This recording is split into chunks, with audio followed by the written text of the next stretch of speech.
అయితే కొండా సురేఖ మాట్లాడాల్సింది మాట్లాడింది, అది సోషల్ మీడియాలో ట్రోల్ అవుతుంది, ఫిలిం ఇండస్ట్రీ వరకు చేరింది. అక్కడ నుంచి కూడా వాళ్ళు దాన్ని ఘాటుగానే విమర్శలు వాళ్ళు కూడా రెస్పాండ్ అవుతున్నారు. కానీ ఈ క్రమంలో మళ్ళీ సీతక్క క్యారెక్టర్ ఎంటర్ అయింది. సీతక్క కొండా సురేఖ చేసే ప్రతి మాట కూడా నిజమే అండం ఎంతవరకు కరెక్ట్? ఇప్పుడు సీతక్క గారి మీద తెలంగాణ సమాజానికి ఒక గౌరవం ఉంది. అవును, బీఆర్ఎస్ పార్టీలో కూడా సీతక్క గారిని ఏ సందర్భంలోనైనా గౌరవించి మాట్లాడిన సందర్భాలే చాలా చూసాం. అంటే ప్రతి ఒక్కరిని, అందులో సీతక్క గారి సందర్భం వచ్చింది కాబట్టి చెప్తున్నాం. ఇప్పుడు మీరు ఒక మహిళగా దీన్ని ఏ రకంగా సమర్థించగలరు అని మేము అడుగుతున్నాం. ప్రజా సమస్యలు పక్కన పెట్టి నిజంగానే కొండా సురేఖ గారు ఒక విషయంలో బాధపడితే బీఆర్ఎస్ పార్టీ శ్రేణులను కూడా స్పందించి ఖండించాం. మీరు ఇంకొక మహిళను కొండా సురేఖ గారు ఆ రకంగా మాట్లాడుతుంటే మీరు ఏ రకంగా సమర్థిస్తున్నారు? అది కరెక్టా? మీరు ఇటువంటి రాజకీయ లైన్లోనే ఉన్నారా? మీరు కూడా అటువంటి ఆలోచనల్లో ఉన్నారా? మీరు కూడా ప్రజా సంక్షేమాలు ఇవన్నీ పక్కకు పెట్టి మీరు పదవి వచ్చిన తర్వాత మీ ఆలోచన తీరు ఈ రకంగా మారిందా? ప్రతిపక్షంలో ఉన్నప్పుడు మీరు ఏ రకంగా మాట్లాడారు? ఒక పెట్రోల్ పంప్ దగ్గరికి వెళ్ళి లోకల్ ట్యాక్స్ తగ్గియాలని మాట్లాడారు. ఈరోజు ఆ దిశగా పనిచేయండి. లేదు, వరదలు వచ్చినప్పుడు ఏదైనా సహకారం, మరి మొన్న వరదలు వచ్చినప్పుడు ఏ రకమైన సహకారం అందించారండి? సీతక్క గారు స్పందించాలి ఖచ్చితంగా. 9 మందిని కాపాడే విషయంలో ఒక కామన్ మ్యాన్ వెళ్ళి కాపాడగలిగినప్పుడు ఒక ప్రభుత్వం ఎందుకు వెళ్ళలేకపోయింది? ప్రభుత్వ యంత్రాంగం ఎందుకు విఫలమైంది? వాళ్ళకు అందిన వరద సాయం ఏంది? ఇటువంటి విషయాలు కదా. మీరు ప్రతిపక్షంలో ఉన్నప్పుడు ఇటువంటి విషయాల పట్ల ఇదే సీతక్క గారు కాపాడండి అంటే హెలికాప్టర్ పంపించింది కేసీఆర్ గారు కదా, కాపాడారు కదా. మరి మీరెందుకు ఫెయిల్ అయ్యారు? మీ నుంచి అటువంటివి కదా మేము ఎక్స్పెక్ట్ చేస్తుంది తెలంగాణ సమాజం. కానీ ఈరోజు మీరు ఎలా మారారు? మీ మంత్రులకు, తప్పు చేసిన వాళ్ళకు, తప్పుడు మాటలు మాట్లాడే వాళ్ళని సమర్థించుకుంటూ మీరు తప్పులో పడ్డట్టే. మీ నుంచి మేము వేరే రకంగా ఊహించాం. మరి మీరు కూడా గౌరవం కోల్పోతుంది. సీతక్క గారికి మేము ఒకటే చెప్తున్నాం, మీరు మీకున్న గౌరవాన్ని కోల్పోకండి. ప్రజా సమస్యల గురించి స్పందించండి. ఇటువంటి వాటి గురించి స్పందించి వీళ్ళని వెనకేసుకొని వస్తే మీ మీద ఉన్న గౌరవాన్ని మీరు పోగొట్టుకున్నట్టే. రేపు మిమ్మల్ని కూడా మేము విమర్శించాల్సి వస్తుంది. సో ఒక పక్క సీఎం లేకపోతే మంత్రులు, డైవర్షన్ పాలిటిక్సా లేదంటే టార్గెటెడ్ పాలిటిక్స్?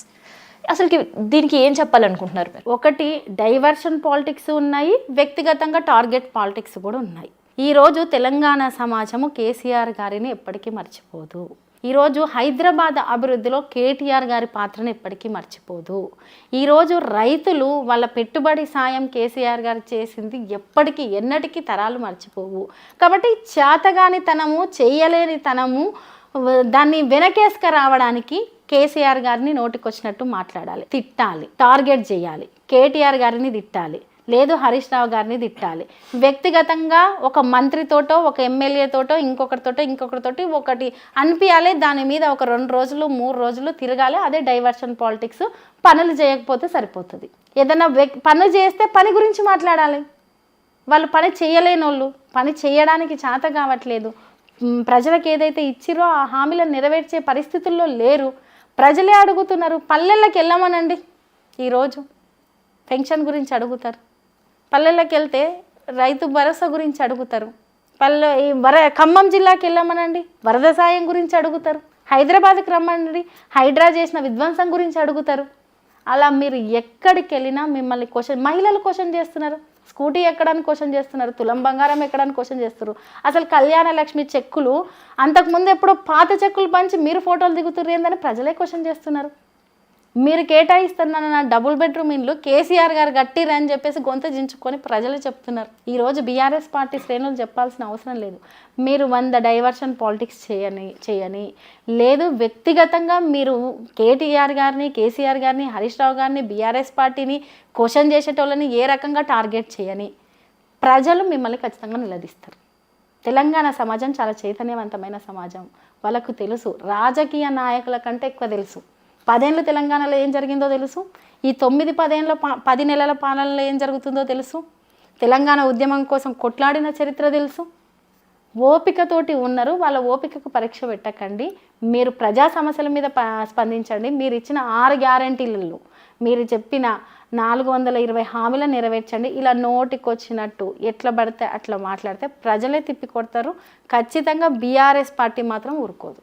ఓకే, ఎండ్గా అటు కొండా సురేఖ గారికి కావచ్చు, ఇటు సీతక్క గారికి కావచ్చు, మళ్ళీ మహిళల పైన ఇట్లాంటి టార్గెటెడ్ డైవర్షన్స్ చేయకుండా ఉండడానికి ఏం చెప్పాలనుకుంటున్నారు? ఒకటి, కొండా సురేఖ గారి భాష కావచ్చు, ఆమె రాజకీయంగా ఈ 30 సంవత్సరాల రాజకీయ జీవిత చరిత్రలో కొండా సురేఖ గారి రాజకీయం అనేది అందరికీ తెలిసిందే. ఈరోజు బహిరంగంగా బయటకు వచ్చింది. బహిరంగంగా బయటికి తెలియకుండా ఉన్న సందర్భాలు కూడా అనేకం ఉన్నాయి. మీరు ఫస్ట్ మంత్రిగా అనర్హురాలు, రెండవది మీరు ఈ రకంగా క్షమాపణలు చెప్పినంత మాత్రాన అది వెనక్కి తీసుకునేది కాదు. విచక్షణను కోల్పోయిన మీకు ఖచ్చితంగా తెలంగాణ సమాజం బుద్ధి చెప్తుంది. రెండవది, సీతక్క గారిని మీరు ఇటువంటి వాటిని వెనకేసుకొని వస్తే మిమ్మల్ని ఆ కోవకే జతగట్టాల్సి వస్తుంది, మిమ్మల్ని ఆ కోవకే జతగట్టి మాట్లాడాల్సి వస్తుంది. మీరు అలా కాదని మేము అనుకుంటున్నాం. ఇటువంటి విషయాల్లో మహిళల పట్ల ఎలా ఉండాలి, ఎలా మాట్లాడాలి, సమాజంలో వాళ్ళకి ఏ రకంగా ముందుకు తీసుకెళ్ళాలి అనేటట్టు మీ మాట తీరు, మీ ప్రవర్తన ఉంటే బాగుంటుంది. అలా లేకపోతే ఖచ్చితంగా బీఆర్ఎస్ పార్టీలో మహిళా నాయకత్వం ఉంది. ఆ మహిళా నాయకత్వం నిరూపిస్తుంది ఎట్లుండాలి, ఎలా మహిళా సమస్యల మీద స్పందించాలి, ఎలా మహిళలకు రాజకీయంగా ఏ రకమైన చైతన్యం కల్పించాలి. ఇటువంటి నాయకులను చూసి రాజకీయ రంగంలో భవిష్యత్తులో వచ్చే రాజకీయ నాయకులు దీన్ని ఆదర్శంగా తీసుకోవడం కాదు, భయపడుతున్నారు. ఇట్లా మాట్లాడతారా మంత్రులు వాళ్ళు, ఒక మహిళా మంత్రులు ఇలా మాట్లాడతారా, లేదు ఇంకొక మహిళా మంత్రి సపోర్ట్ చేస్తారా అని భయపడే రోజులు వస్తున్నాయి. అది కాదు రాజకీయం అంటే, అది కాదు రాజకీయ చైతన్యం అంటే, అది కాదు మహిళా చైతన్యం అంటే అని నిరూపించే రోజులు భవిష్యత్తులో బీఆర్ఎస్ పార్టీ ఖచ్చితంగా మహిళా నాయకత్వం చూపిస్తుంది. సో మంత్రి కొండా సురేఖ చేసిన వ్యాఖ్యలు కేవలం పొలిటికల్గా మాత్రమే కాదు, రాజకీయ, సినీ మేధావులు, సామాన్య ప్రజలు కూడా ప్రతి ఒక్కరు కూడా వ్యతిరేకిస్తున్నారు. మరి దీనిపైన ఇప్పటివరకు కాంగ్రెస్ ప్రభుత్వం నోరు మెదపకపోవడం చాలా ఆశ్చర్యంగా ఉంది. ఇది నిజంగానే డైవర్షన్ అండ్ దాంతోపాటు టార్గెటెడ్ పాలిటిక్స్కి దారితీస్తుంది అనే విమర్శలు అయితే వినిపిస్తున్నాయి.